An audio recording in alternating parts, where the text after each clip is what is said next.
Sud Radio, midi 14h, Alexis Poulain sans réserve.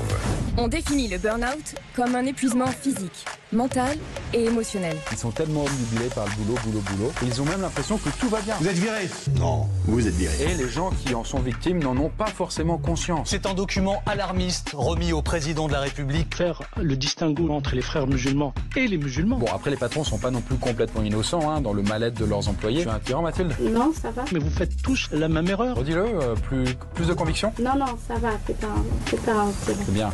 Respire, ça va bien se passer. Ça va bien se passer, oui, on est ensemble jusqu'à 14h sur Sud Radio. On va parler d'abord du pape Léon XIV avec Radouane Kourac, journaliste à entrevue, auteur de Léon XIV aux éditions Belfortaine, savoir les premiers pas de ce pape très politique sur la scène internationale.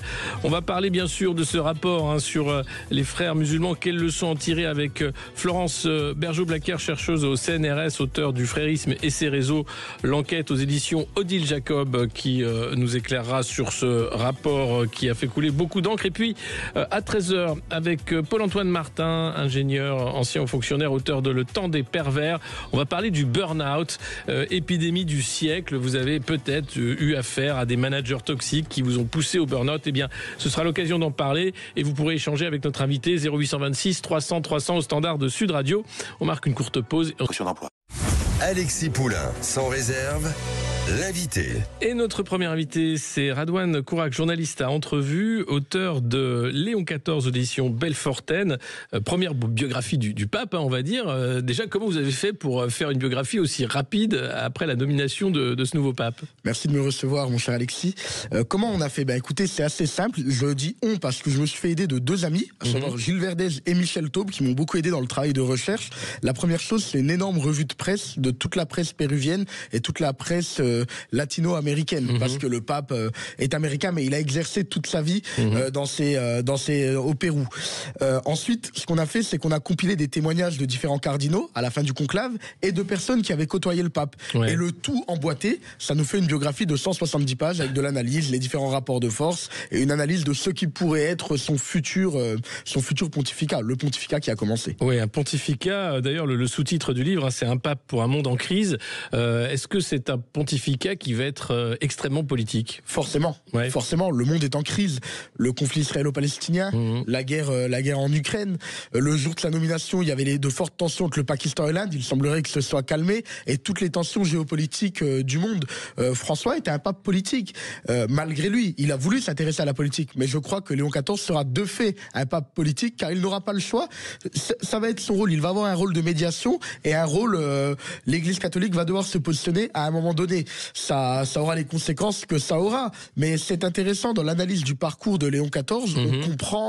On comprend quand même une réelle fracture avec François. François était très très ferme, il avait des dogmes fermes, là où Léon XIV est plutôt un homme qui cherche très souvent le compromis. Ouais, qu'est-ce qu'on en retient de son parcours justement, vous qui avez fait un peu la biographie, totalement la biographie, quels sont les faits marquants en fait de ce nouveau pape?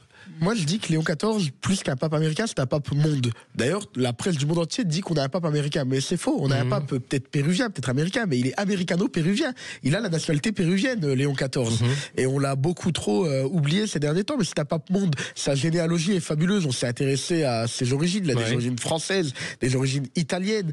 Sa vie, il est né aux États-Unis, donc de fait, il est américain, mais il a passé toute sa vie au Pérou. Ça a été d'abord un prêtre, un évêque au service des plus pauvres, au service de la communauté. C'est quelqu'un qui n'a pas hésité à mettre les bottes lorsqu'il a eu des inondations, à venir en secours aux plus démunis. Je pense que quand on exerce en Amérique du Sud, on est forcément au chevet des plus démunis. On l'a vu avec François. Ouais. Mais les grands faits marquants de sa vie, je dirais que c'est l'ordre auquel il appartient, l'ordre de Saint-Augustin. C'est un augustinien, le pape. D'ailleurs, il a annoncé qu'il se rendrait en Algérie dans quelques semaines. Il l'a annoncé il y a quelques jours. C'est pas un hasard.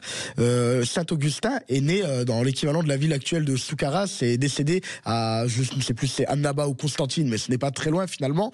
Donc Donc c'est un pape construit de différentes influences, de différentes cultures. Et pour cela, je pense que ce sera un bon pape, car il est là pour être le pape de toute l'Église catholique. Et justement, il y a cette continuité avec le pape François de l'Amérique du Sud, d'être tourné d'abord vers les plus pauvres plutôt que vers les affaires internes du Vatican. Donc là, on y voit une vraie continuité. Oui, mais c'est plus généralement, c'est la revanche du Sud global. Dans le monde entier, les BRICS, Léon XIV, c'est le Sud global qui revient. Vous savez, ces pays qu'on a mis, d'ailleurs, cette expression de Sud global est assez ridicule finalement, puisque tous les pays dépourvus ne sont pas forcément au Sud. Mais c'est la revanche de tous ces pays qui ont été sur le côté pendant des années, et aujourd'hui ils se structurent. Ils ont été sur le côté parce qu'on les a mis sur le côté. On le voit aujourd'hui avec ce qu'il se passe en Russie, ce qu'il se passe à différents endroits du monde. Mais c'est surtout des gens qui ont dû se structurer, qui ont dû faire face à un Occident qui était grandissant, un Occident de plus en plus puissant, et qui se sont structurés. C'est finalement le retour de flamme du comportement doctrinal de l'Occident pendant plusieurs années. C'est la suite logique des années de décolonisation, en fait, d'arriver à ça, et puis de dire aujourd'hui le monde multipolaire va être de toute façon dominé par les BRICS. Je ne sais pas si c'est la suite logique, mais c'est la suite. En tout cas, l'Occident va devoir forcément se réveiller, et j'espère que l'Occident se réveillera, car l'Occident aujourd'hui court à sa perte. Si l'Occident ne se réveille pas, on le voit dans la démographie, dans la natalité, dans aujourd'hui ce qui se fait de mieux sur la planète. Vous allez aux États-Unis, dans la Silicon Valley, vous allez partout. C'est des gens qui émergent et qui sont originaires du Sud global, des BRICS. Donc l'Occident a intérêt à se réveiller. Si on ne veut pas disparaître, nous devons nous réveiller. Oui, mais en même temps, là on voit que la loi qui est discutée actuellement à l'Assemblée, c'est sur la fin de vie, le suicide assisté, l'euthanasie. On n'est pas vraiment dans le réveil. Est-ce que le pape va prendre position, par exemple, sur plutôt que de discuter, c'est sûr que plutôt que de discuter de natalité, de comment on repeuple, comment on refait nation, on discute de comment on effrite la nation, comment on la fait disparaître. Oui, le pape va forcément prendre position. C'est quelqu'un de très conservateur. On l'a présenté comme un pape woke. Ça veut un peu tout et rien dire. Moi, j'ai ma position. Je suis assez anti-wokisme finalement, mais ce pape n'est pas un woke. C'est certes un pape à tantinet progressiste, mais il a réaffirmé, par exemple, sur la vision du couple et la vision de la famille. Pour lui, le couple, c'est un homme et une femme. Donc, je ne crois pas que juste pour ça, on peut parler de pape woke. Ouais, non, c'est aller un peu loin. Sur les dossiers immédiats, évidemment, il y a cette idée de pourparlers de paix pour l'Ukraine, poussée par Donald Trump, de trouver un terrain d'entente au Vatican. Donc d'avoir le pape comme médiateur entre la Russie et l'Ukraine, avec les États-Unis qui pousseraient.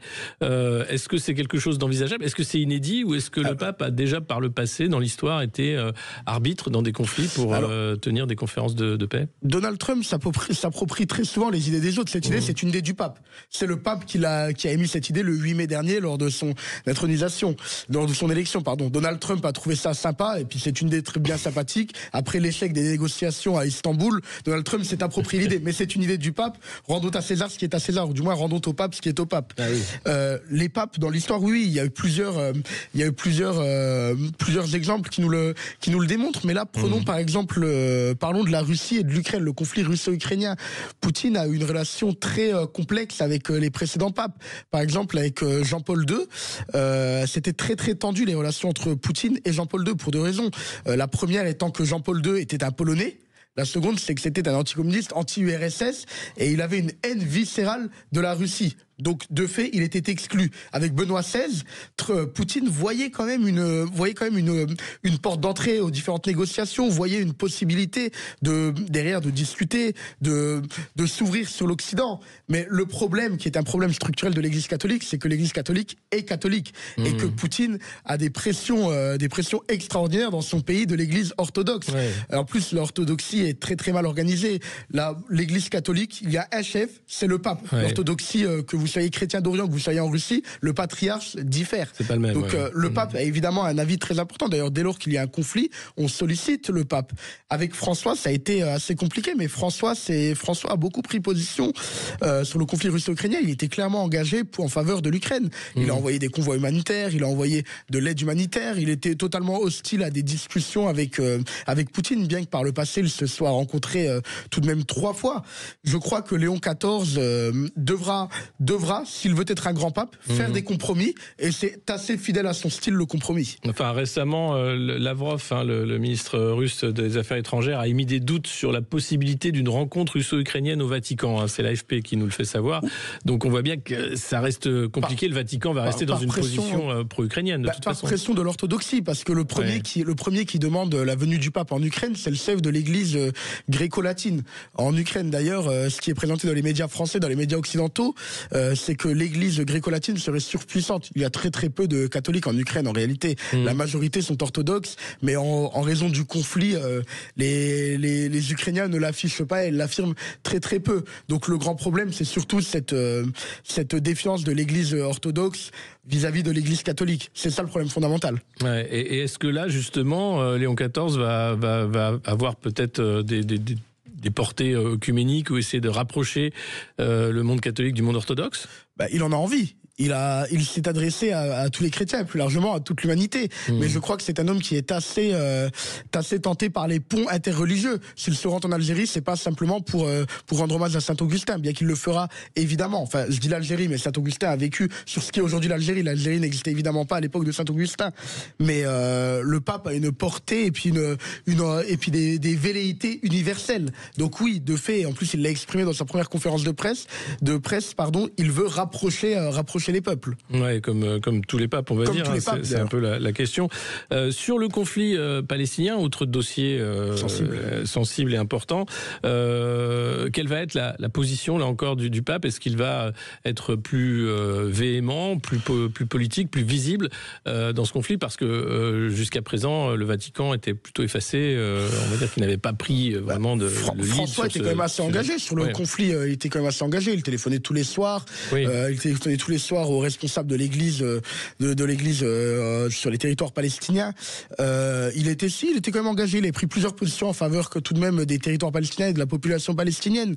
Mais je crois que la position de Léon XIV sera exactement similaire à celle de François. Ce qui se passe en Israël et en Palestine est un scandale. C'est un scandale international. Évidemment qu'il faut éradiquer le Hamas. Le Hamas est une organisation terroriste. Mais personne ne peut rester sensible face à l'ampleur et face à ce qu'il se passe. Ouais, on voit bien que même d'ailleurs les positions des différentes chancelleries sont en train de changer du côté européen. Tout le monde évolue sur la question. Moi, je pense que les terroristes doivent mourir. Les terroristes du Hamas ont fait quelque chose de très très grave le 7 octobre. Par contre, la réaction est absolument disproportionnée et je crois que ce n'est pas normal qu'elle dure depuis bientôt 2 ans. Ouais. Et je crois que personne ne peut être insensible à cela, et encore moins le pape Léon XIV. Ouais, mais là encore, pas de pourparlers de paix.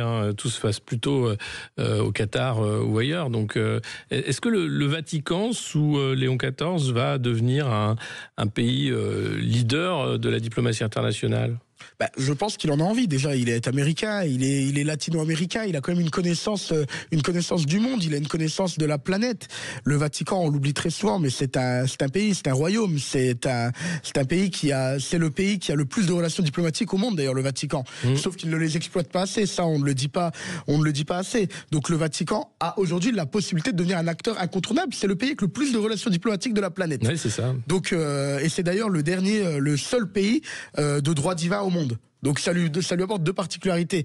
Et là, quand on voit les premiers éléments, les premières conférences de presse du pape, on parlait de président omniprésent pour Nicolas Sarkozy puis pour Macron. Je crois que le pape sera un pape omniprésent, un pape ultra présent dans les conflits du monde. Je pense qu'il a envie de s'intéresser et puis il a envie de marquer l'histoire. D'autant plus qu'il est assez jeune. Il a été élu à 69 ans. Ouais, je pense qu'il peut rester pour un pape, c'est assez jeune, oui. Ouais. Pas pour le commun des mortels, bien que. Mais je pense qu'il peut rester plusieurs années. Ouais, plusieurs années. Est-ce qu'il a déjà des détracteurs au Vatican ou ailleurs qui voient d'un mauvais œil ce nouveau pape?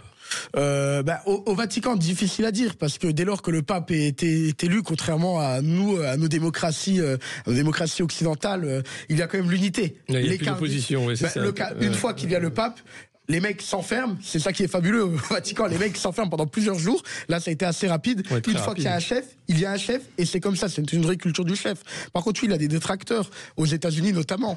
Je me souviens, le jour de l'élection du pape, on a Donald Trump qui fait un post sur X ou sur Truth, sur les réseaux sociaux, et qui dit c'est formidable, le premier pape américain de l'histoire, c'est génial, il est exalté, il était très content. 1 heure après, on a J.D. Vance qui réagit, et 2 heures après, on se rend compte que le pape a fracassé 2 semaines auparavant auparavant J.D. Vance sur sa vision de la charité. Pour lui, la charité doit être universelle. C'est peut-être là que c'est davantage un pape de gauche, contrairement à ce qu'on pouvait laisser penser. Mais on a des gens dans l'entourage de Donald Trump, une sénatrice dont vous me pardonnerez, j'ai oublié le nom, mais est influente. On a également Steve Bannon qui l'avait qualifié de pape woke et de pape marxiste. Je trouve que c'est assez antinomique de parler de pape marxiste lorsqu'on le sait que la vision du pape, c'est de faire de la charité. D'ailleurs, J.D. Vance était là lors de la première messe du pape pour lui serrer la main. Il a été le dernier à voir François avant sa mort et il était là pour serrer la main c'est un fervent catholique, J.D. Vance. Mais puisqu'on parle de l'Amérique et on le traite dans le livre, et puis j'aime bien Sud Radio, je vais vous le dire, c'est une exclue, on l'a dit nulle part, je fais de la promo toute la semaine. Dans le livre, on a tout un volet sur la fiscalité, parce qu'il y a une question très importante. Quand vous êtes américain, vous êtes considéré comme une US person, c'est-à-dire que vous payez des impôts partout où vous êtes sur la planète. Ce qui est pourtant très marrant et très caricatural pour le pays le plus capitaliste du monde. Le pape Léon est américain, mais lorsque vous êtes le pape, votre patrimoine est confondu avec celui du Vatican. Et Donald Trump a dit que le pape paierait des impôts. Est-ce que Donald Trump va taxer le Vatican et va taxer le patrimoine du Vatican? C'est une question qu'on se pose et on répond à la question dans le livre. On a fait des recherches fiscales et on a la réponse. Alors, si vous voulez avoir la réponse et savoir les prochaines folies de Donald Trump sur les impôts, va-t-il taxer le Vatican? C'est Léon XIV aux éditions Belfortaine, un pape pour un monde en crise. Merci Radouane Kourac, journaliste entrevue, d'avoir été avec nous pour cet entretien. Merci. 25. Alexis Poulain, sans réserve, l'édito. Et pour cet édito, on va parler bien sûr du FMI. Vous avez peut-être entendu les recommandations, ou plutôt les exhortations du Fonds monétaire international. Ce qui a rappelé, c'est quand même qu'en 2017, le Fonds monétaire international avait qualifié d'ambitieux, de courageux et d'impressionnant le programme économique de Macron. Eh bien, nous voilà en 2025 et c'est pas vraiment la même chose. Alors, asseyez-vous parce que ça va secouer. On va parler de l'endettement de la France, bien sûr, de l'Union européenne, du rôle du FMI et de ce qu'il en est. Alors la France, on va parler de cette dette qui flirte avec les 113% du PIB, 3300 milliards d'euros, comme un joueur compulsif qui continue d'emprunter pour payer ses dettes et continuer de flamber. Le déficit public, toujours 6%, loin des 3% attendus ou comme objectif par Bruxelles. Alors, le gouvernement promet de rentrer dans les clous d'ici 2029, mais là on a l'impression que ça va être très compliqué puisque le FMI, dans son dernier rapport, il va franco et évoque les décisions difficiles qu'il faudra prendre. Traduction, il va falloir arrêter de jeter l'argent par les fenêtres et trouver vite ces fameux 40 milliards d'économies cherchées par Bercy depuis tant d'années. Cette fois-ci, il va falloir faire des choix. L'Union européenne, c'est pareil, elle joue les gendarmes. C'est le pacte de stabilité, la procédure pour déficit excessif sous laquelle a été placée la France. Mais c'est un gendarme qui ferme les yeux quand ça l'arrange, puisque la dette moyenne dans l'Union européenne, c'est 81% du PIB. La Grèce est à 153%, l'Italie 135%. Alors on a l'impression que la France, avec ses 113% de dette du PIB, est un élève modèle, presque. Sauf que l'Union européenne ne serre pas la vis et elle cherche simplement à financer le réarmement avec les valeurs de l'Union européenne, puisque quand on est endetté jusqu'au cou, le mieux, c'est d'acheter des tanks et des obus.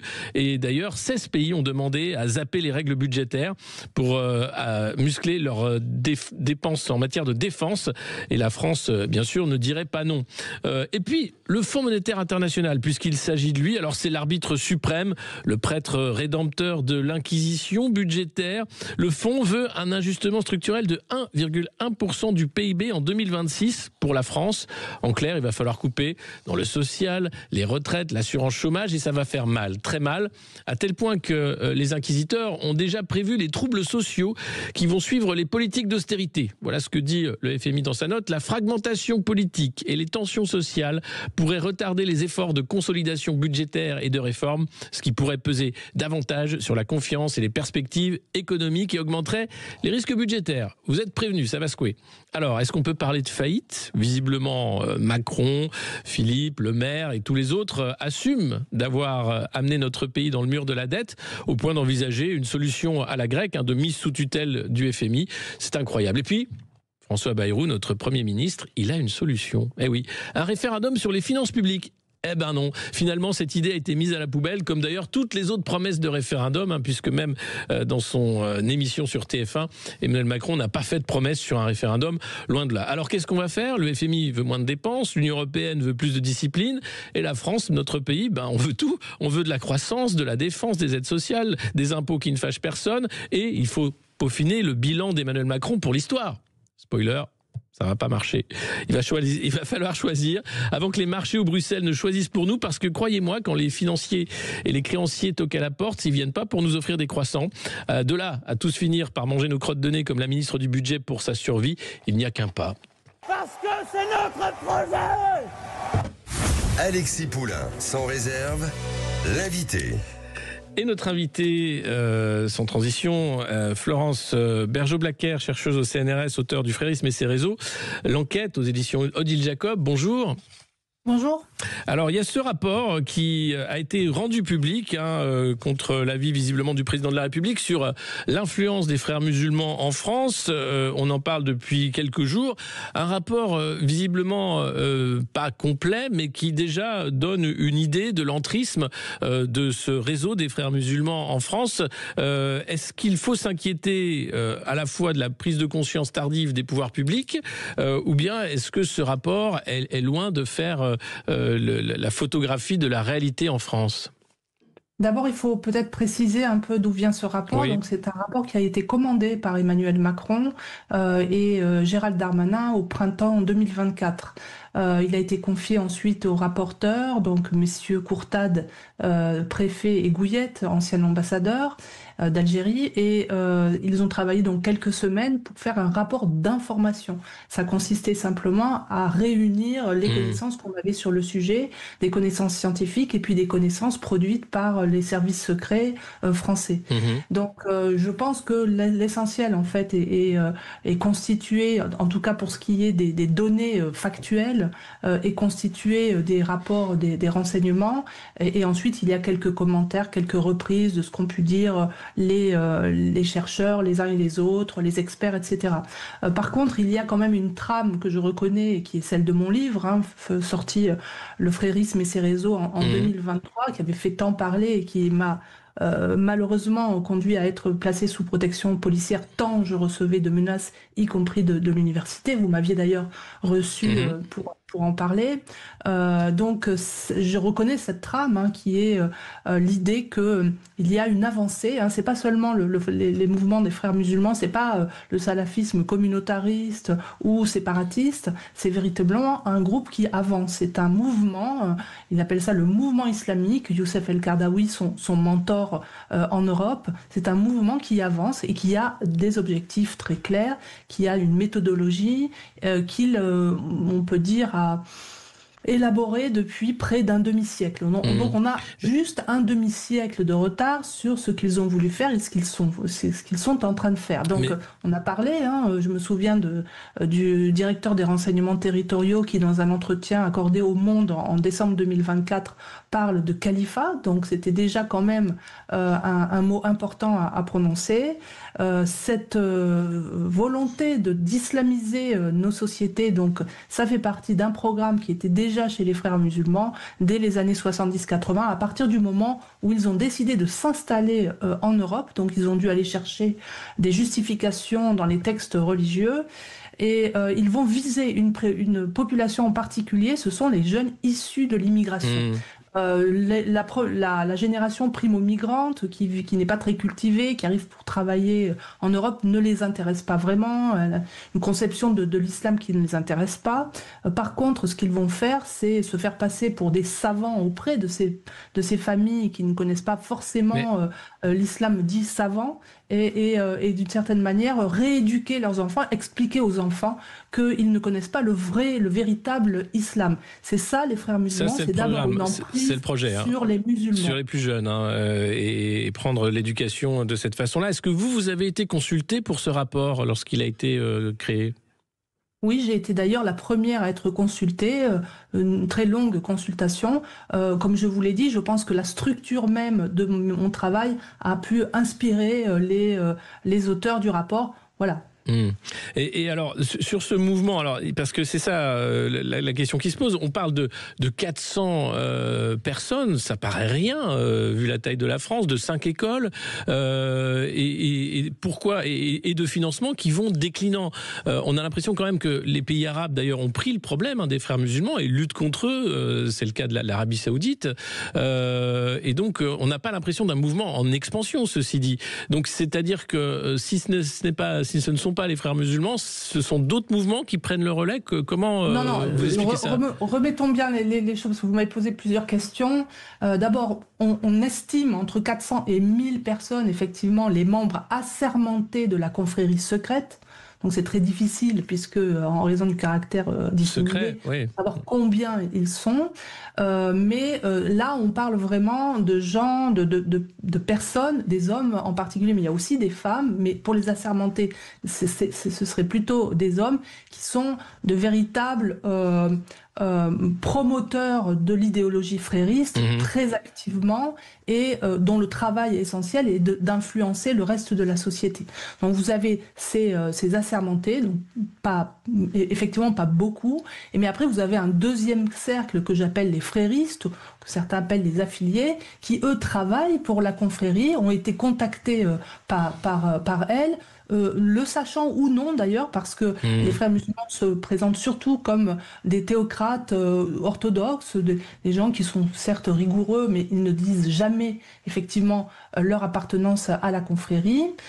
Et donc ça fait un cercle beaucoup plus large qui est très très difficile à compter. Donc en fait, il n'y a pas de personnalité publique qui se revendique frère musulman. Jamais.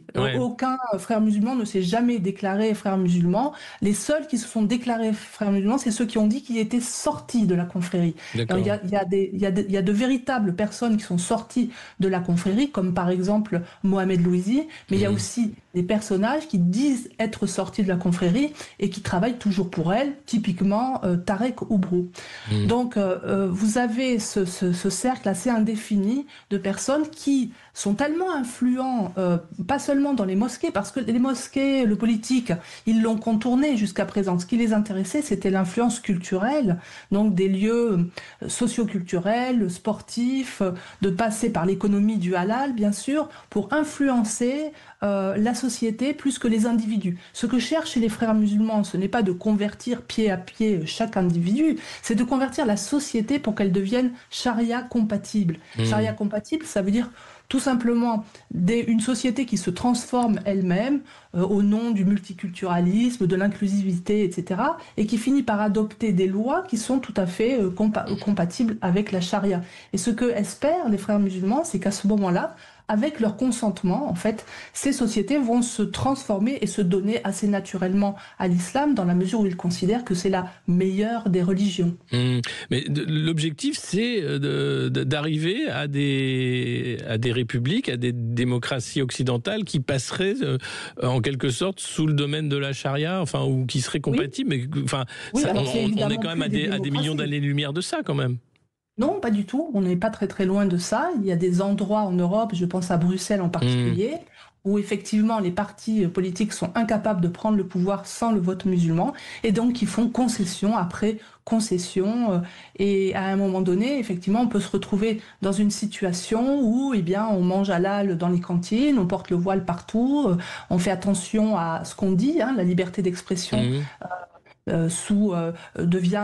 Est limité par l'idée de blasphème, etc. Et cette petite transformation assez lente qu'on ne voit pas vraiment venir, en tout cas dans les hautes sphères, dans les médias ou dans les influenceurs de nos sociétés. Par contre, les gens le vivent déjà sur le terrain. Moi, je le vois parce que je donne des conférences un petit peu partout et les gens me rapportent beaucoup de choses comme ça. Il y a une pression, c'est pas encore tout à fait évident.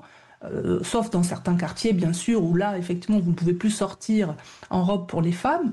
Mais c'est quelque chose qui avance quand même sur le territoire. Et tout ça a été pensé par les frères musulmans. Et donc, le seul remède, c'est bien sûr de les connaître et de connaître leur façon de faire et d'agir pour que chaque citoyen puisse s'en défendre. Il n'y a pas de guerre, je dirais, militaire à mener, pas encore, en tout cas. Il y a une guerre morale et psychologique et intellectuelle, et d'où la nécessité de former le maximum de personnes et notamment nos responsables. Vous avez parlé tout à l'heure des frères musulmans dans le monde musulman où ils seraient interdits. Oui. Là, il y a un problème sur cette...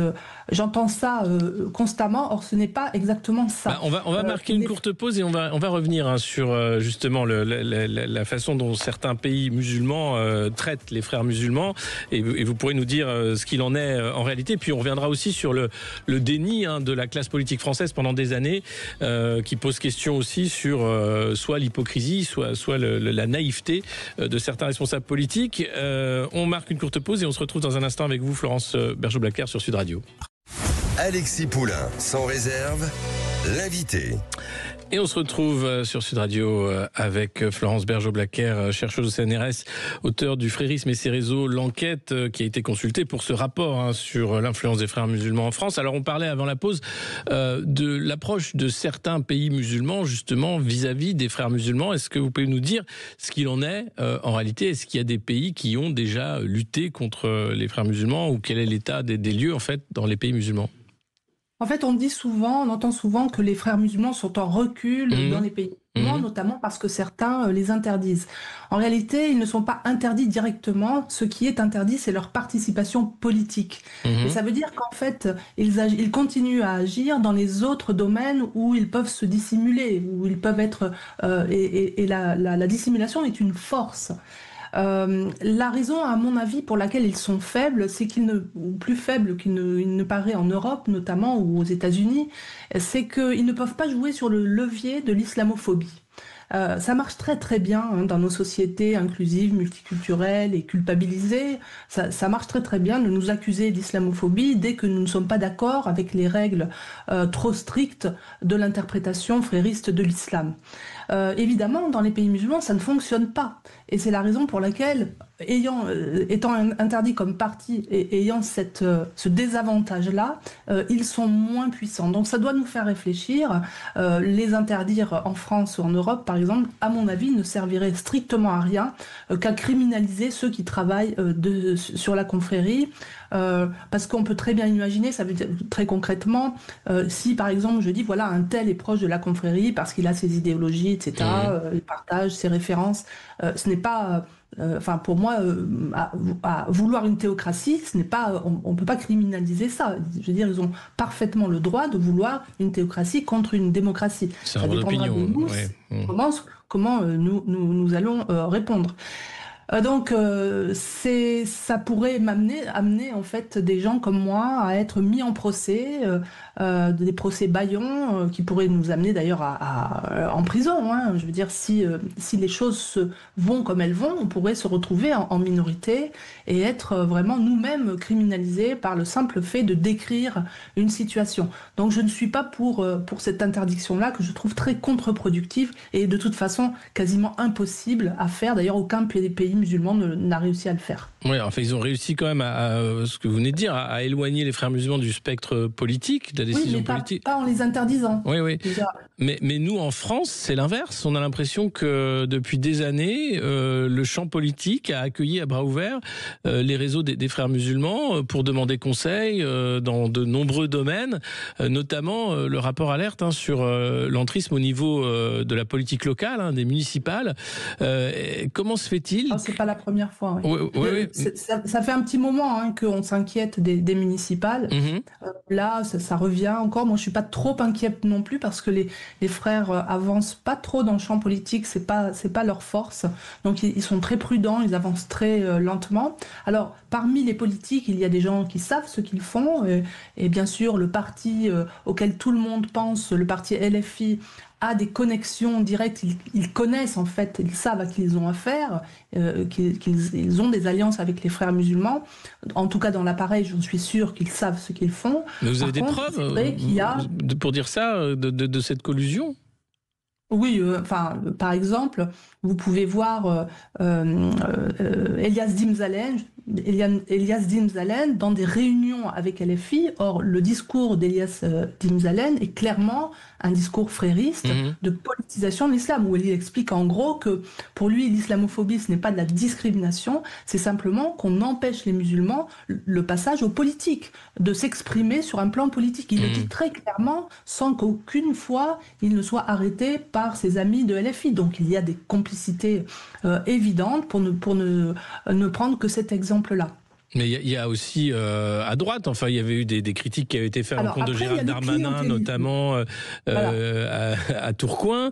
C'est-à-dire que certains politiques qui peuvent paraître durs sur l'islamisme radical, en local, n'ont pas la même ligne et ils font des alliances.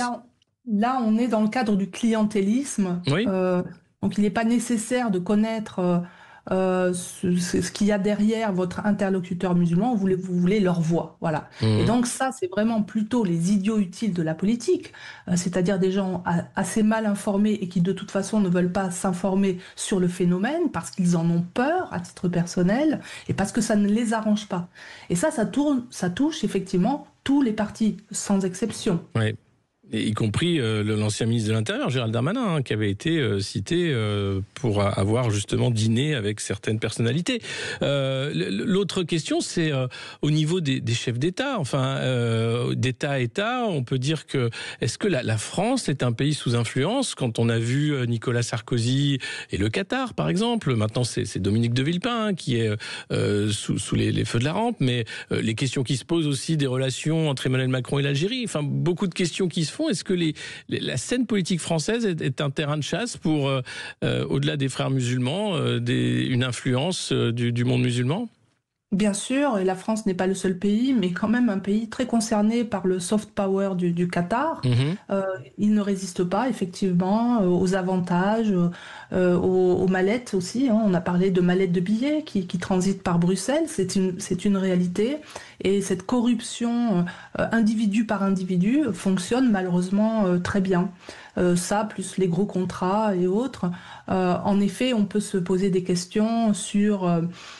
alors sur la responsabilité, il n'y a pas elle est certaine, mais que savent des frères musulmans, que savent des financements du Qatar, nos gouvernants qui se permettent de faire des échanges pareils, je sais pas, mais c'est très inquiétant.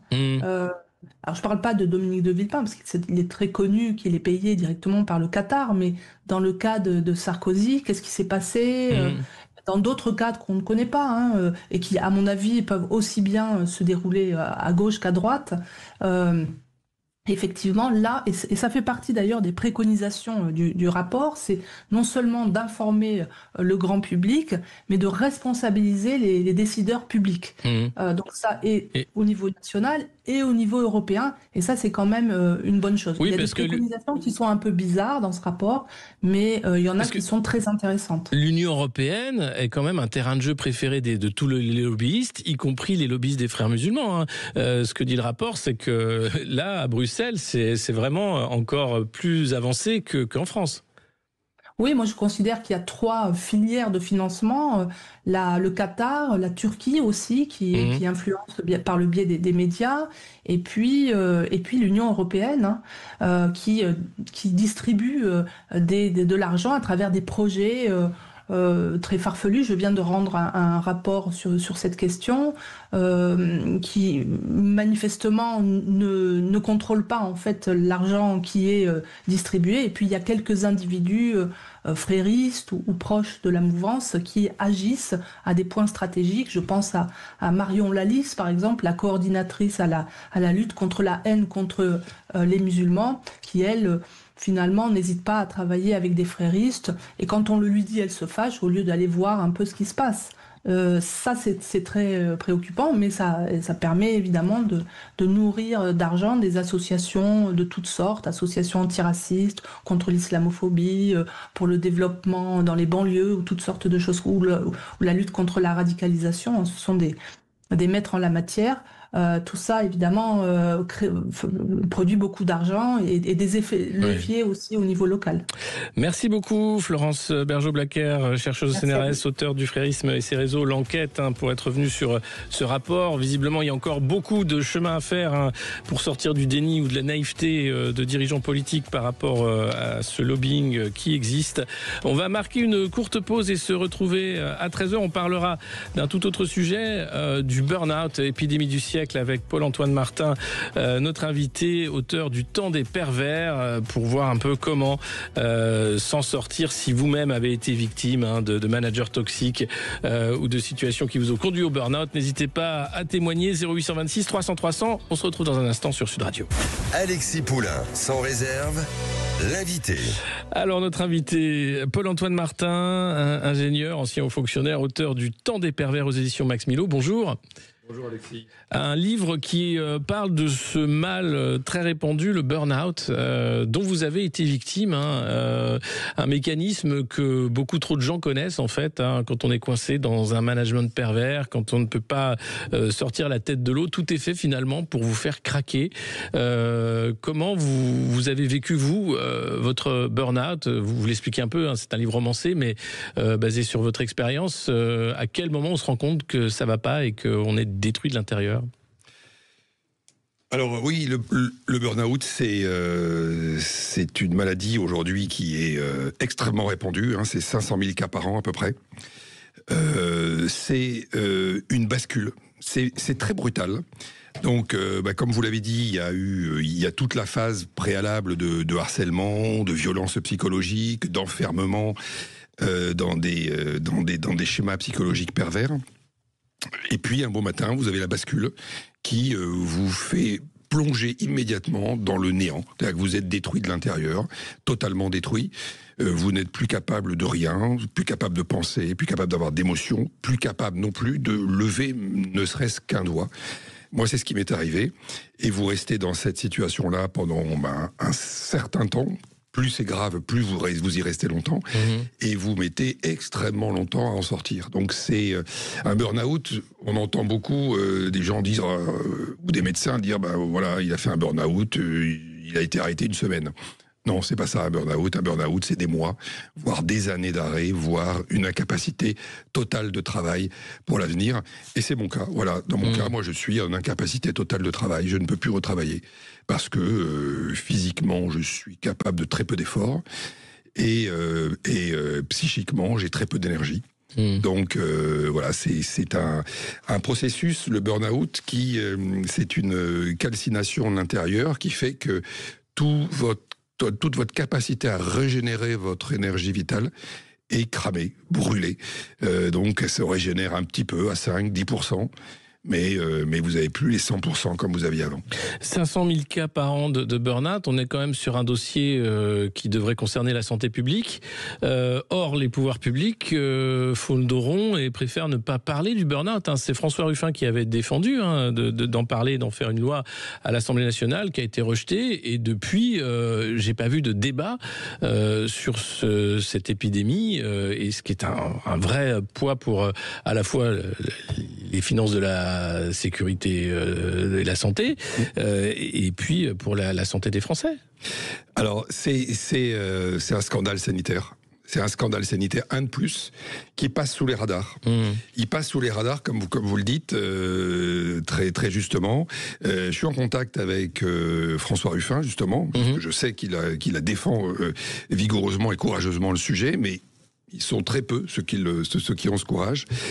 Et pourquoi c'est un scandale sanitaire qui passe sous les radars? Parce qu'aujourd'hui, la collectivité paye pour les burn-outers, pour les pervers, qui conduisent les gens au burn-out. C'est nous-mêmes, toute la collectivité, qui payons entre 15 milliards et 30 milliards d'euros par an pour prendre en charge les victimes de burn-out. Et ça, c'est des chiffres qui sortent d'où? C'est 15 milliards à 30 milliards de... Ah, c'est des chiffres de santé publique. Ouais. Ce sont des chiffres très solides. Et on peut même penser qu'il c'est bien au-delà. Pourquoi? Parce que le burn-out charrie ensuite avec lui, comme vous êtes tellement détruit, il charrie avec lui. Vous êtes arrivé dans un état de stress tellement intense que votre organisme en même temps se détruit de l'intérieur. Et le burn-out participe au fait de vous débrancher. Mais il y a une destruction qui s'est opérée en vous par le stress intense. Et donc ça conduit aussi à des AVC, ça conduit... Moi j'ai beaucoup de témoignages de personnes qui me disent avoir connu quelqu'un qui a ensuite eu un AVC, ensuite eu un infarctus, ensuite eu de l'hypercholestérolémie, enfin, tout un tas de maladies que les médecins ne lient pas directement au burn-out, donc qui ne pèsent pas sur le chiffre que j'ai donné. Déjà énorme, hein. Et donc 15 à 30 milliards d'euros, c'est probablement beaucoup plus. Et pourquoi ça reste aujourd'hui sur le dos de la collectivité? Parce que le patronat refuse d'entendre parler de la question du burn-out. Parce que si ces 15 à 30 milliards d'euros étaient ensuite portés en responsabilité des entreprises, ça serait une catastrophe effectivement pour les entreprises. Mais donc tout ça fait que on est dans une sorte de non-dit qui empêche toute responsabilisation par rapport aux violences au travail. La pénalisation des burn-outers n'existe pas. Et donc finalement, il n'y a aucune sanction. Et ceux qui sont sanctionnés, c'est nous-mêmes, la collectivité. Parce qu'au-delà des frais de santé que vous évoquez, il y a les frais de justice. Vous êtes en procès pour ces cas d'harcèlement. Vous avez raison, parce qu'il y a le premier niveau de harcèlement très violent que vous vivez au travail. Puis ensuite, donc, vous vivez ce burn-out qui est une destruction intérieure et de votre vie. Et beaucoup peuvent finir suicidés. C'est aussi une méthode pour suicider, vous voyez, ceux que l'on ne veut plus voir. Il y a une avocate suisse qui aide les victimes de burn-out comme ce que j'ai vécu moi et que je décris dans mon livre, qui est ce qu'on appelle un mobbing, qui est la catégorie la plus ultime de harcèlement. Elle explique que 2/3 des victimes se suicident. C'est énorme. Tellement c'est ultra violent. Mais c'est quoi ce mobbing, ce mobbing, c'est en fait une volonté délibérée, actée, de plusieurs individus dans une entreprise, dans une université, dans un groupe, d'éliminer un autre individu qui devient leur cible. Et ils peuvent le faire en toute impunité parce qu'à un moment donné, ils ont l'aval de la hiérarchie.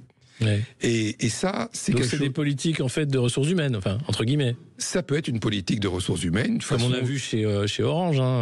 Alors chez France Télécom à l'époque, effectivement, c'était organisé. Il y a eu un harcèlement institutionnalisé.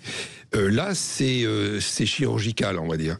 Il y a un individu. Alors c'est souvent des cadres ou des cadres sup que l'on va éliminer comme ça parce qu'ils coûtent cher à licencier. Donc on organise en fait une destruction et si la personne se suicide, c'est parfait puisqu'il n'y a pas de procès, il n'y a pas d'indemnité, etc., etc. Alors vous avez raison, la question des frais de justice, c'est aussi un énorme sujet parce que en fait, donc ce que je disais, vous vivez un premier harcèlement qui est très violent. Et puis ensuite, quand vous essayez de redresser la tête pour essayer de dire « mais attendez, moi je suis dans une situation déplorable, j'ai tout perdu, vous m'avez tout fait perdre, je demande réparation », là on vous en remet une deuxième, une troisième, une énième couche, et c'est extrêmement violent. On essaie de vous épuiser par des procédures en justice, et on vous épuise aussi financièrement pour qu'à un moment donné, vous ne vous battiez plus, vous abandonniez. Et donc, par exemple, moi j'ai 2 instances en parallèle. Il y en a une qui est aujourd'hui en cassation, parce que mon employeur a... comme ce sont des hauts fonctionnaires, alors je suis pas un ancien haut fonctionnaire, mais je parle des hauts fonctionnaires, effectivement, parce que mon supérieur était haut fonctionnaire d'un très grand corps d'État. Donc, il jouissait bien sûr de l'irresponsabilité, de l'impunité que l'on connaît dans notre pays. Eh bien, comme ces individus-là ont des mandats de 5 ans, l'objectif, c'est de faire durer les procès beaucoup plus longtemps que 5 ans, de sorte à ce qu'il n'y ait plus aucun responsable à la fin et que les promos puissent être prises entre-temps. Donc, il y a tout un système qui est éminemment pervers, qui est aujourd'hui totalement autorisé, institutionnalisé, soutenu, parce que je suis plein au niveau du ministère des Transports, comme je l'explique dans mon livre, etc. Est-ce que c'était au ministère des Transports que vous travailliez? Oui, ça dépendait du ministère des Transports. C'est dans un grand port maritime qui dépend des Transports. Et vous n'avez aucun retour, le silence total, l'indifférence et même une amplification de calomnies, etc., pour essayer encore de vous éliminer et de vous faire abandonner. C'est quelque chose qui est aujourd'hui institutionnalisé dans notre pays. Il y a le scandale du burn-out qui est non reconnu comme maladie, ou alors qu'il faut, pour le faire reconnaître en maladie professionnelle, il faut faire des démarches longues et aussi coûteuses. Bon, je les ai faites. Et j'ai obtenu gain de cause, mais il y a environ 1000 personnes en France qui obtiennent gain de cause pour faire reconnaître le burn-out en maladie professionnelle, versus les 500 000 dont je parlais au début. Mais c'est rien. Hein. Oui, c'est rien. C'est rien. Tous les autres... Et ça demande déjà d'avoir repris une jauge d'énergie suffisante pour pouvoir répondre et combattre. Quand vous êtes complètement anéanti, comment on fait pour se défendre? Et qu'est-ce que deviennent les 499 000 autres? Ils tombent dans la précarité. Et après, on va essayer de les assassiner en leur retirant le RSA. Vous voyez, et puis après, il y a l'euthanasie aussi qui va permettre de dire vous êtes dans de telles souffrances psychologiques, pourquoi ne pas mettre fin à vos jours de manière légale? Pourquoi pas? Pourquoi pas? Donc c'est une mécanique extrêmement violente et perverse. Alors, à l'occasion de la fête des mères, comme d'habitude, vous savez, Sud Radio, on a l'habitude de vous faire gagner des cadeaux. Eh ben, cette semaine et toute la journée, dans chaque émission sur Sud Radio, nous vous offrons un bracelet de la collection Lettres de la marque Le Vent à la Française. Alors, c'est une manière de célébrer et puis de faire en sorte que chaque bijou, chaque bracelet soit personnalisé avec la lettre de votre choix, la finition, la couleur de votre choix pour un bijou unique. Pour gagner, c'est simple, 0826 300 300. Et le 12e appel gagnera ce magnifique bracelet. Nous, on va marquer une courte pause et se retrouver dans un instant sur Sud Radio pour parler du harcèlement et du burn-out avec notre invité Paul-Antoine Martin. Tout de suite. Sud Radio. Sud Radio. Parlons vrai. Parlons vrai. Sud Radio. Parlons vrai. Alexis Poulain, sans réserve, l'invité. Et notre invité Paul-Antoine Martin, ingénieur auteur du Temps des pervers aux éditions Max Milo, pour parler du burn-out, cette épidémie du siècle, mal qui vous a touché, où vous expliquez cette mécanique dans le livre de manière très détaillée. Et puis il y a un médecin aussi spécialiste du burn-out qui postface le livre et qui parle de ce malaise qui est quand même particulier en France. On va dire que le management toxique est plus répandu en France que dans d'autres pays de l'Union européenne. Oui. Pas de l'OCDE. Oui, complètement. Alors, vous faites bien de faire référence au postfacier du livre, qui est, c'est un grand honneur pour moi d'avoir le docteur Légeron comme postfacier. C'est un des grands spécialistes du burn-out en Europe, une référence européenne. D'une part, il valide toute la description du burn-out que j'ai faite et puis de les causes essentielles que j'avance pour expliquer. Mais on va en parler, je pense, de cette perversité de la société que nous avons aujourd'hui. Mais ce qu'il explique et ce qu'il montre lui aussi par des chiffres, c'est que effectivement en France, il y a un problème systémique. Du harcèlement au travail, de la violence au travail, et il avance des chiffres de 60% des Français se sentent en stress à cause de leur hiérarchie. Et quand on compare avec des pays nordiques, par exemple le Danemark, la Suède, la Norvège, les chiffres sont divisés par 10. Donc c'est énorme, donc on est très loin devant. On est très très loin devant, et ça explique aussi pourquoi le burn-out est tabou.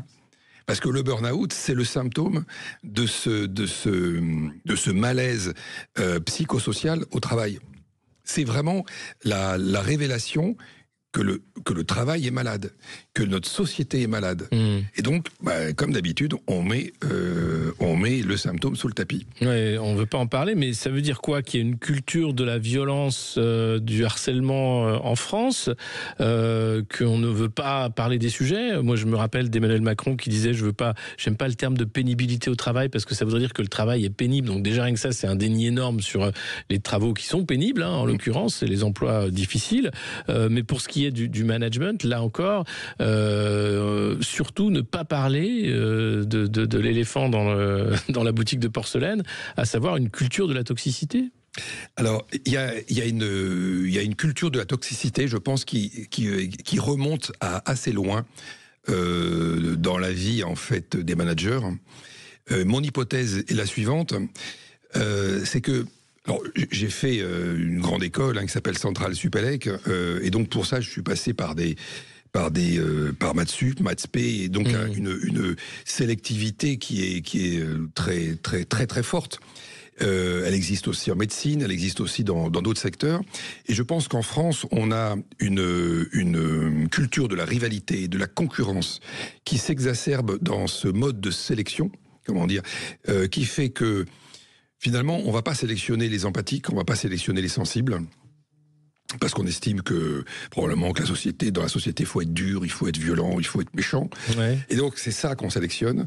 On sélectionne ceux qui sont ultra résistants au très grand stress. Ouais. Et finalement, on sélectionne par ce mode-là des individus qui sont comme des poissons dans l'eau, dans un univers extrêmement stressant, extrêmement violent, et qui peuvent reproduire ça comme étant finalement le modèle à suivre. Et ces individus-là qui font ces grandes écoles ou qui font qui vont très loin en médecine sont voués à être des grands managers par la suite. Donc il n'est pas étonnant que l'on retrouve 10 ans, 20 ans, 30 ans, qu'on les retrouve dans des situations où ils appliquent des méthodes qui peuvent être violentes. Et qui n'a pas entendu au travail, un autre dire aujourd'hui, c'est très courant, lui je vais le tuer, lui je vais le broyer, je vais lui balancer un scud. On est dans une rhétorique guerrière. Ouais. Et d'ailleurs, c'est pas un hasard si nos gouvernants utilisent cette rhétorique guerrière et vont même plus loin, essayer de provoquer la guerre. On est vraiment dans cette psychologie perverse, totalement pervertie et défaillante aujourd'hui. Et parce que le choix du titre du livre, Le temps des pervers, c'est dire que la perversité est devenue une valeur positive, en fait, dans une société malade. Eh bien, moi je constate que nous sommes dans une société qui a perdu, qui n'est plus capable de fournir du sens, qui est vide de sens, et finalement le seul endroit où on peut encore trouver du sens, ou en tout cas où on nous vend qu'on peut trouver du sens, c'est au travail. On nous explique que le travail épanouit, le travail fait progresser les gens, etc. Oui, c'est vrai que le travail peut apporter tout ça. Mais dans une société où il n'y a plus de sens, dans une société où les managers peuvent être sélectionnés par leur violence et leur inempathie, leur capacité à être froid vis-à-vis de décisions extrêmement brutales, parce que finalement c'est ça, aujourd'hui on est dans une société où les pervers vont avoir au travail beaucoup plus de facilité à être promus. Non, je dis pas qu'ils sont plus nombreux, je dis en tout cas qu'ils sont plus visibles parce qu'ils sont naturellement meilleurs dans une société extrêmement violente. Voilà. Et donc ils se retrouvent à des postes très en vue et à des postes de direction.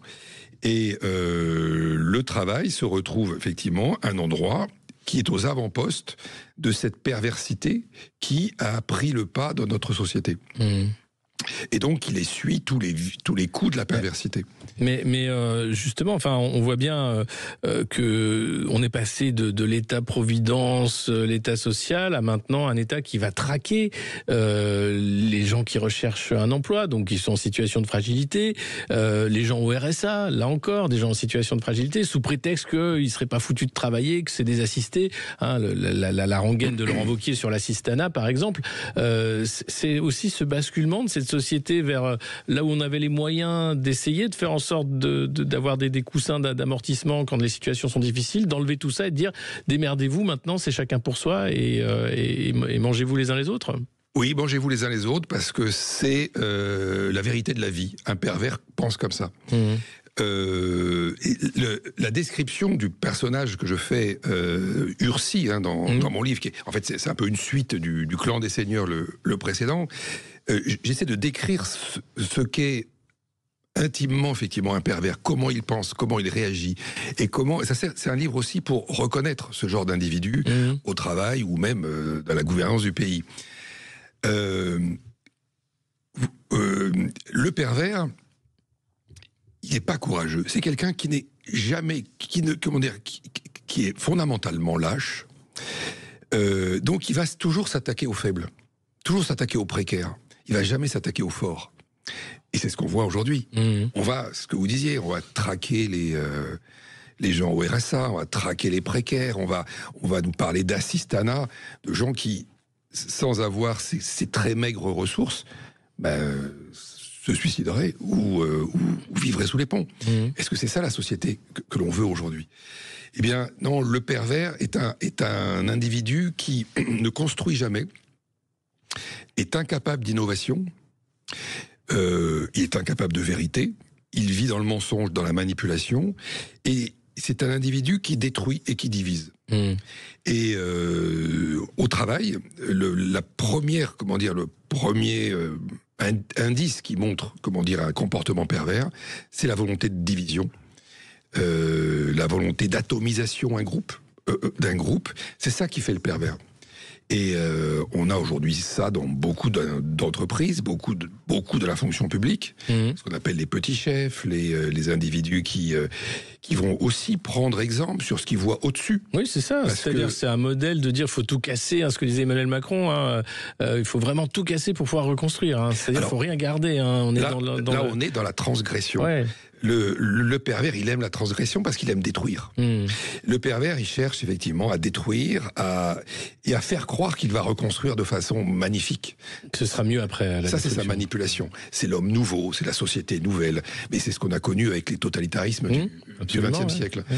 Alors, les grands pervers finissent, les très grands pervers finissent des grands dirigeants totalitaires.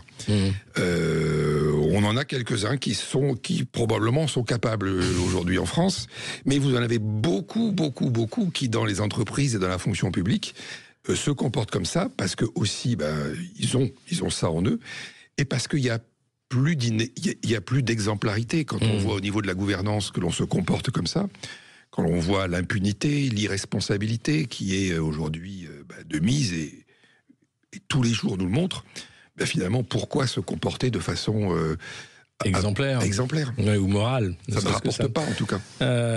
On va marquer une courte pause et continuer de parler de ce burn-out. D'ailleurs, si vous avez été vous-même victime, vous pouvez témoigner à notre antenne 0826 300 300 pour le standard de Sud Radio, ou si vous souhaitez poser des questions à notre invité. Et puis on va parler de ce principe de la perversité dans la société, au-delà et dans les sphères dirigeantes. À tout de suite sur Sud Radio. Alexis Poulain, sans réserve, l'invité. On se retrouve avec Paul-Antoine Martin, notre invité, pour parler du Temps des pervers, un livre sur le burn-out aux éditions Max Milo. Vous parlez des mécanismes de cette perversité, justement, qui pousse les gens au burn-out, en disant il y a quand même une méthode d'action qui est toujours la même, la destruction, la division, et puis la volonté de dire que c'est comme ça que ça se passe, avec le pouvoir qui permet aussi de corrompre d'une certaine façon, et d'acheter le silence de ceux qui vont pouvoir se faire pervertir, et c'est celui finalement qui va être le lanceur d'alerte ou le grain de sable, l'empêcheur de tourner en rond, qui va faire les frais des foudres du pervers, du manager toxique. Oui, les pervers fonctionnent toujours de la même façon. On croit des fois que ce sont des individus intelligents. Je pense qu'ils ne le sont pas. Leur force, elle est que les gens intègres, sincères, honnêtes, essaient de trouver des explications à leur façon d'être. Et comme ces gens-là, en fait, sont totalement différents dans leur façon de penser, on se fait en général toujours avoir. Et donc, on croit à ce moment-là que ces gens-là ont une intelligence supérieure et qu'ils ont tout prévu, finalement. Non, ils ont juste berné tous les gens qui sont sincères, honnêtes et intègres. Et ça se passe toujours de la même façon. Donc, le pervers va toujours manipuler, va toujours mentir, va toujours trafiquer le réel avec les mots. L'arbre, c'est tout ce que je raconte dans le livre. Je montre en fait toute cette forme romancée que j'ai utilisée, mais tout est vrai à l'intérieur. Comment, avec les mots, on reconstruit un réel qui est hors sol, et on essaie d'obliger en fait tout un groupe à rentrer dedans. Et celui qui ne rentre pas dedans, effectivement, il faut le détruire, parce qu'il est celui qui peut venir révéler la supercherie aux autres. Donc, à ce moment-là, le pervers déploie Et justement, on parle de supercherie. Là, on est quand même dans un exemple au sommet de l'État. Quand on a le bilan d'Emmanuel Macron, qui est une faillite économique de la France, le FMI qui parle maintenant de décisions très difficiles, alors que le FMI applaudissait le programme du candidat Macron en 2017 en disant c'est génial, il a pris toutes nos recommandations. Aujourd'hui, on voit un responsable politique, le président de la République, qui se met en scène pour dire que c'est génial, tout ce qu'il a fait est formidable, les Français n'ont pas compris qu'il faudrait aller encore plus loin, mais qu'il ne peut pas parce qu'il n'a plus de majorité. Est-ce qu'on n'a pas affaire là à un grand pervers à la tête de l'État ? Oui, c'est le prince, c'est le prince des pervers. Jamais responsables. Ils ne sont jamais responsables, jamais. Ce sont des individus qui ne sont jamais responsables. Et d'ailleurs, très rarement, ils sont mis en face de leurs responsabilités. Parce que la société n'arrive pas à les comprendre suffisamment rapidement. Et c'est toujours la même histoire, en fait. Ouais.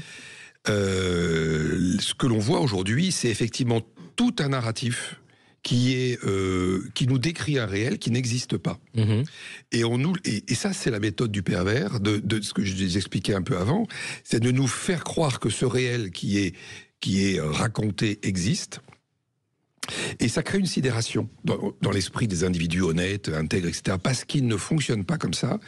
Et ils essaient de comprendre le hiatus qui existe entre le réel qu'on leur décrit, qui n'existe pas, et le réel que eux vivent.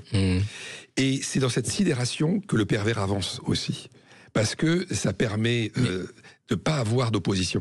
Oui, mais est-ce qu'il n'y a pas justement des mécanismes de protection vis-à-vis des managers toxiques, des façons à la fois... Parce que quand même, cette thématique du pervers narcissique, de la perversité, elle est quand même montée beaucoup ces derniers temps, qui est quand même une éducation, une pédagogie autour de ce problème. Est-ce qu'il n'y a pas des mécanismes qui peuvent être partagés sur comment répondre à l'agression Alors, déjà, comment les reconnaître ? Oui. Donc c'est aussi pour ça que j'ai fait ce livre. Ouais. C'est comment les reconnaître.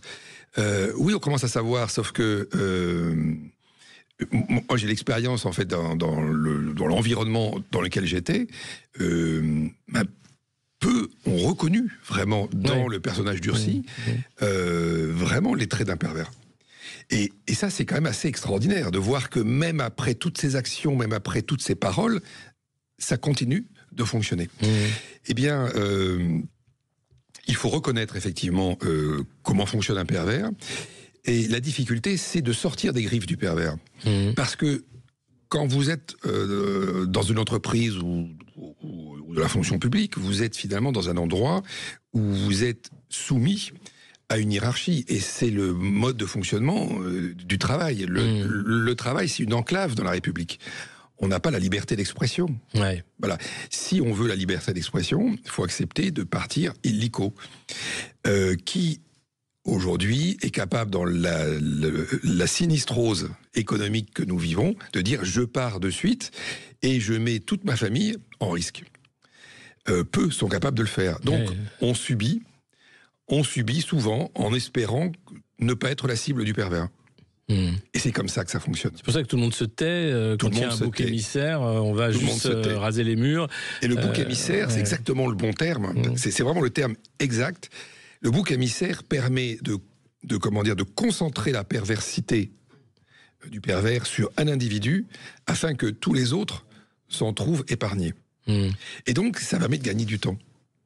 Et finalement, il vaut mieux qu'il y en ait un qui paye et les autres qui restent finalement tranquilles.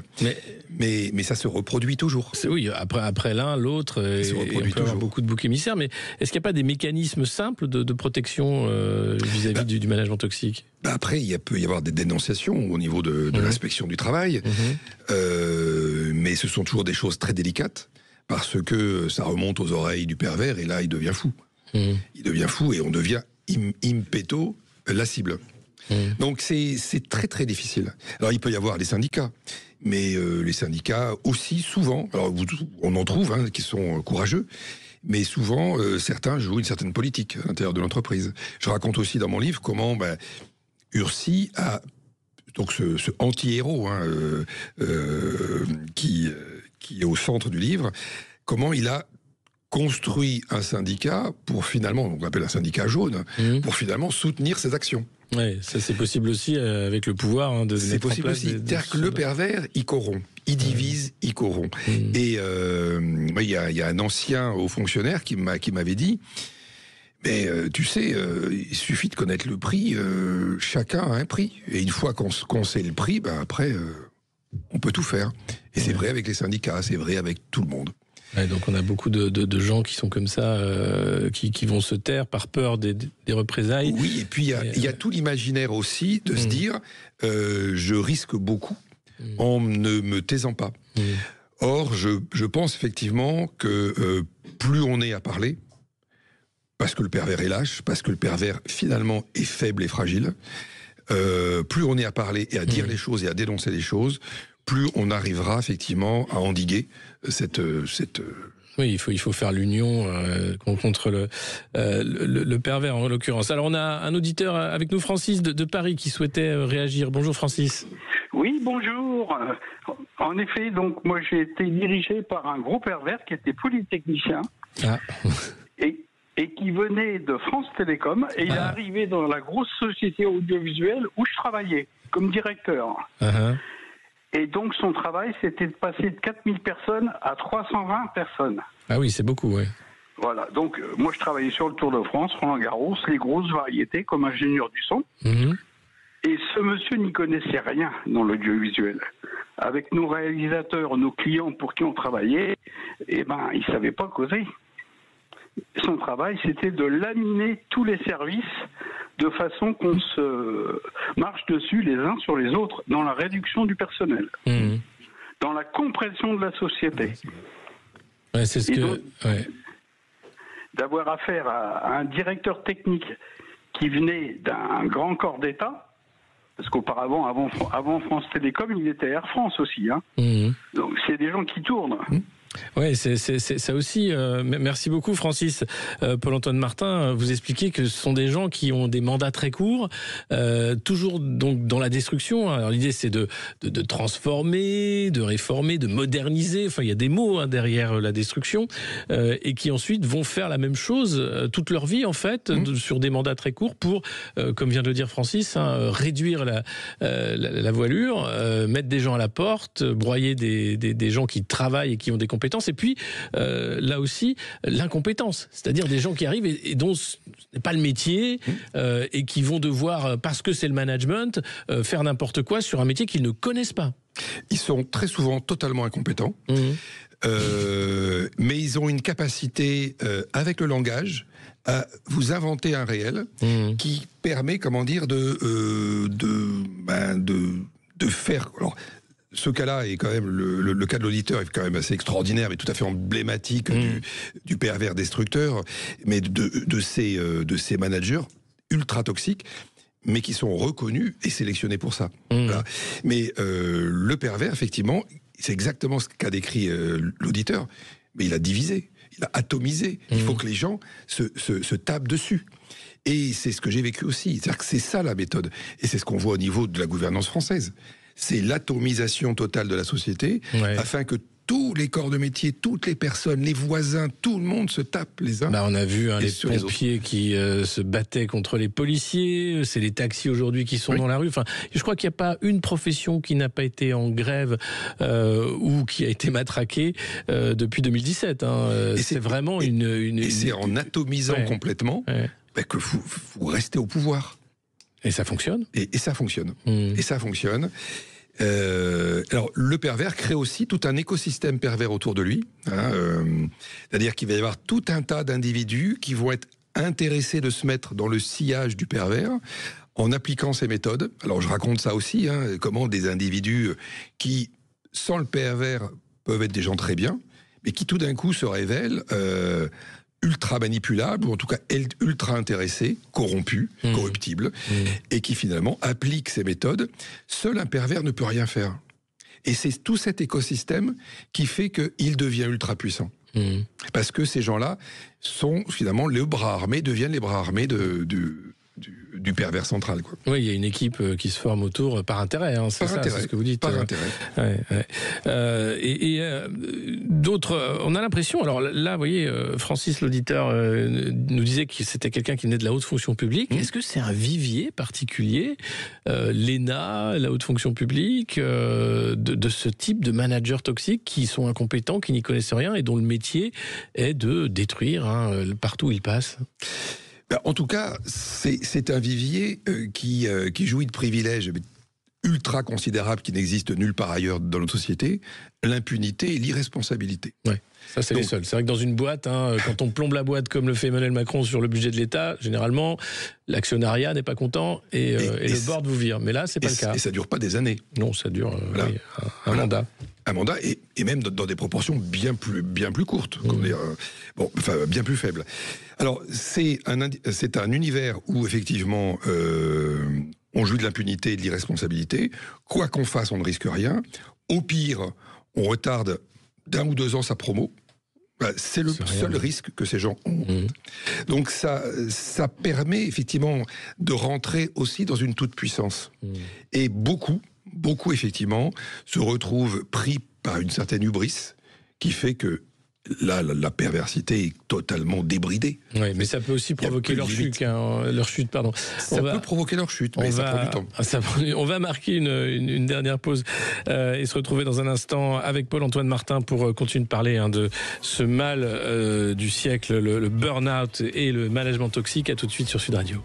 C'est Paul-Antoine Martin, auteur du Temps des pervers aux éditions Max Milo, pour parler du burn-out. Vous parlez d'épidémie du siècle en ce qui concerne ce mal, où on pousse les gens à ne plus être eux-mêmes et parfois au suicide. C'est assez tragique.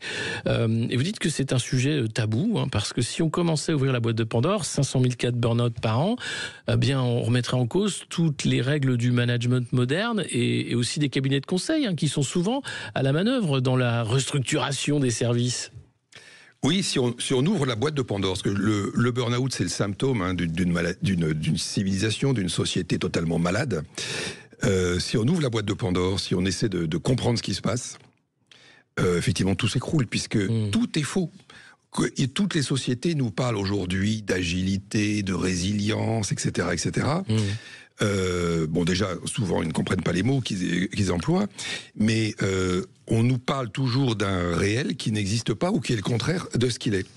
Et souvent, derrière tout ça, derrière ces mots valises que l'on emploie, il y a des cabinets de conseil dont le job, c'est de masquer, de faire durer. Comme disait Hollande à un moment donné, ça durera bien le temps de mon mandat. C'est ça, voilà. Faut tenir 5 ans. C'est tenir, en fait. Le but, c'est de tenir, de faire croire qu'on est bon pour avoir la promo et de partir en courant. Et de laisser la situation au suivant, qui lui fera pareil, etc. Donc il y a une prise en otage de la population dans un mensonge collectif d'une société qui est extrêmement malade, maltraitée, souffrante. Et on ne veut pas le reconnaître aujourd'hui, oui. On a avec nous un autre auditeur, Jean-Hugues de Valroque. Bonjour Jean-Hugues. Oui, bonjour, vous m'entendez bien ? Très bien, très bien. Vous souhaitez réagir, on vous écoute. Oui, voilà, merci de me faire passer sur votre émission. J'ai donc subi un burn-out il y a maintenant, c'était en 2010-2011 au CEA de Cadarache. Et j'ai bien subi effectivement une sorte d'esclavage, de torture psychologique pour vous maintenir en place et faire en sorte que vous ne parliez pas, quoi, finalement. Et tout ça, c'était aussi conditionné par cette entrevue annuelle, vous savez, en fin d'année, pour savoir comment ça va, etc. Et puis on vous disait aussi que il y avait des choses qui n'allaient pas, ce qui fait que vous ne pouviez pas demander des augmentations. Moi, mon travail ne me permettait pas de pouvoir vivre, et pourtant j'étais responsable pour numériser toute la bibliothèque scientifique de Cadarache. il y avait des documents top secrets qui passaient par nous, etc. Et je n'avais un salaire que de 980 €. Et je me souviens que à un moment donné, je n'avais même plus les moyens de me chauffer chez moi et même presque de me nourrir normalement. Et ma responsable m'avait dit un midi, Jean-Hugues, vous avez entendu, à la cantine 1, si vous faites une prise de sang, vous pouvez avoir un sandwich gratuit. Vous imaginez? Ah ouais. C'est quand même assez terrible. Et donc il y a ça, il y a ces mots de Jean-Hugues sur l'esclavage. Devenir un esclave, c'est aussi une des mécaniques, c'est-à-dire non pas pousser vers la sortie, mais faire en sorte de voir jusqu'où on peut accepter l'inacceptable, c'est ça? Oui, il y a ça aussi. Il y a ça aussi, puisque l'ambiance perverse, effectivement, comme elle fonctionne dans le mensonge et la manipulation, eh ben, on vous demande de rentrer dedans, de rentrer dans le mensonge. Et c'est ce qui conduit à ce que l'auditeur probablement dit comme esclavage. C'est-à-dire qu'on est à la fois, comment dire, on est aussi fragile parce qu'on a un emploi, on doit nourrir une famille, on a des enfants, donc on ne peut pas partir du jour au lendemain, ou en tout cas sortir de l'emprise du pervers. Et donc le pervers, là, il a un moyen de jouissance, de faire durer, un peu comme le chat avec la souris, quoi. Ça dure, ça dure, ça dure. À la fin, il va la tuer. Mais ça dure, et il prend plaisir à ça. Et le pervers, il prend aussi plaisir à faire mal à l'autre. Donc, le mettre dans l'esclavage, oui, ça c'est bon pour un pervers. Et ça permet de durer. Merci Jean-Hugues pour votre témoignage. On voit que les témoignages sont nombreux sur ces cas de burn-out. Qu'est-ce qui pourrait changer la donne au niveau des pouvoirs publics pour qu'enfin on parle de ce sujet? Alors, moi, il y a une chose qui me fait mal à chaque fois quand je fais des interventions devant des victimes de burn-out, c'est qu'elles me disent vous avez eu le courage et vous avez eu la force de le faire. Alors, à quel prix? Parce que j'étais anéanti, mais j'ai eu la chance d'avoir une excellente médecin, un excellent psychiatre, d'excellents avocats. Donc, le premier des conseils que je vais donner en fait aux auditeurs, c'est quand ils sont atteints par ça, c'est il faut trouver effectivement un bon médecin et d'aller chercher la reconnaissance de la maladie professionnelle. Elle n'est pas automatique parce que le burn-out n'est pas dans le tableau en fait des maladies professionnelles, mais on peut aller chercher la reconnaissance. Et il faut le faire parce que quand on est victime d'un burn-out, on ne récupère pas le niveau d'énergie qu'on avait avant, et donc c'est mon cas. Ça définit la suite d'une vie. Jean-Hugues nous parlait d'un événement qui s'est passé en 2010-2011. C'est une fracture. Ensuite, on vit avec ça toute sa vie. Et on sait exactement le jour, le moment, quand ça s'est passé, parce que c'est tellement violent, tellement brutal, tellement une destruction de vie, que c'est effectivement une rupture. Et donc, il faut aller chercher la réparation. Il faut aller la chercher, sinon on a 2 ans pour aller la chercher par la reconnaissance de la maladie professionnelle. Et qualifié comme quoi, puisque si burn-out n'existe pas, c'est ce qu'on appelle un syndrome d'épuisement professionnel. Celui-là existe. Voilà, syndrome d'épuisement professionnel, c'est le nom, on va dire technique ou médical du burn-out, parce que le mot burn-out n'existe pas effectivement. Et puis, ce qu'on n'a pas dit tout à l'heure, c'est que le mot est tellement galvaudé aujourd'hui que le MEDEF ou l'ancien MEDEF, le patronat, se met derrière le fait que le mot ne veut plus rien dire, parce qu'on peut être arrêté pour burn-out pour une semaine, en disant mais non, le burn-out est mal caractérisé, donc on ne peut pas, nous, accepter de le prendre en maladie professionnelle. Donc il faut aller chercher la maladie professionnelle, il faut, et j'en parle dans mon livre, trouver des bons avocats, donc je donne 1 ou 2 noms, qui sont des gens très pointus, parce que c'est très pointu. C'est un sujet où il faut être très costaud dans le droit de la sécurité sociale et dans le droit du travail. Et il ne faut pas donner son dossier à n'importe qui. Et moi, les avocats que je donne dans mon livre, ils sont très peu chers et ils sont remarquablement compétents. Donc il faut aller les chercher. Donc ça, c'est du côté victime. Et du côté pouvoir public, il faut que les politiques Ça, c'est un autre sujet. Le sujet. C'est pour ça que absolument ce dossier fondamental. doit devenir un dossier il faut médiatique. pénaliser les burn-outers, il faut que les entreprises payent pour les dégâts qu'elles font, sinon on n'avancera pas. Au contraire, on reculera. Absolument. Merci beaucoup Paul-Antoine Martin d'avoir été notre invité pour parler du temps des pervers aux éditions Max Milo et du burn-out.